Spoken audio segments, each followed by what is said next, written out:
पुरी की जगन्नाथ रथ यात्रा सिर्फ आस्था का त्योहार नहीं बल्कि भारत की परंपरा, संस्कृति और शिल्पकला की अनोखी झलक है। हर साल जब भगवान जगन्नाथ, उनके भाई बलभद्र और बहन सुभद्रा के लिए 3 भव्य रथ बनाए जाते हैं तो वो बस लकड़ी का ढांचा नहीं होते, वो महीनों की मेहनत, खास पेड़ों की लकड़ी, पीढ़ियों से जुड़ी कारीगरी और धार्मिक विधियों का नतीजा होते हैं। रथ यात्रा केवल एक दिन की बात नहीं होती, इसके पीछे कई महीनों की तैयारी, पूजा और मेहनत छिपी होती है। रथ खींचना और बनाना दोनों ही बहुत पुण्य का काम माना जाता है। यहाँ तक कि पुरी के गजपति राजा खुद झाड़ू लगाकर रथ यात्रा की शुरुआत करते हैं, जो बताता है कि भगवान के सामने सब बराबर हैं, ना कोई बड़ा ना छोटा।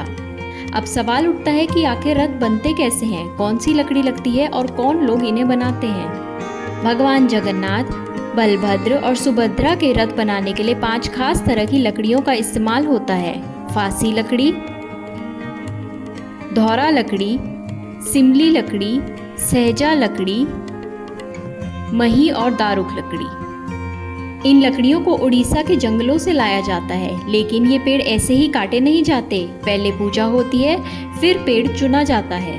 पेड़ में कुछ खास बातें होनी जरूरी होती हैं, जैसे उस पर शंख, चक्र या गदा का निशान दिखे, उसके आसपास सांप का बिल, पक्षियों का घोंसला या शमशान नहीं होना चाहिए, पेड़ की डाली टूटी फूटी नहीं होनी चाहिए और उसके पास बेल का पेड़ या शिव मंदिर होना चाहिए। इन नियमों को पूरा करने वाला पेड़ ही चुना जाता है।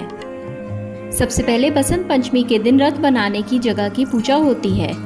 इसके बाद लकड़ियां जंगल से लाकर पुरी लाई जाती हैं। फिर अक्षय तृतीया के दिन रथ बनाने का काम शुरू होता है। पहले लकड़ियों की पूजा होती है, फिर हल्दी चंदन लगाकर कारीगर काम शुरू करते हैं। पूरा रथ बनने में करीब 6 महीने लगते हैं। रथ बनाने का काम उन्हीं लोगों को मिलता है जिनका परिवार पीढ़ियों से ये सेवा करता आ रहा है। इसमें कई अलग अलग कारीगर होते हैं। तीनों रथों से जुड़ी कुछ खास बातें होती हैं, जैसे लकड़ी के टुकड़े, पहिए, ऊंचाई, रंग, रक्षक, सारथी और घोड़े। भगवान जगन्नाथ के रथ का नाम है नंदी घोष। भगवान बलभद्र के रथ का नाम है ताल ध्वज और देवी सुभद्रा के रथ का नाम है दर्प दलन। जब रथ यात्रा पूरी हो जाती है तो इन रथों को तोड़ दिया जाता है। उनकी लकड़ी को प्रसाद मानकर भक्तों में बांट दिया जाता है। लोग इसे घर में पूजा या धार्मिक कामों में इस्तेमाल करते हैं। रथ के पहियों को कई बार संभाल कर रख लिया जाता है या सजावट में इस्तेमाल किया जाता है। पुरी की जगन्नाथ रथ यात्रा केवल एक धार्मिक आयोजन नहीं, ये भारतीय संस्कृति, कारीगरी, नियम और आस्था का संगम है। रथ बनाने में जो लकड़ी लगती है उसमें सिर्फ ताकत नहीं होती, बल्कि उसमें परंपरा और आध्यात्मिक ऊर्जा भी समाई होती है। यही कारण है ये यात्रा भारत ही नहीं पूरी दुनिया में आस्था का सबसे बड़ा प्रतीक बन चुकी है।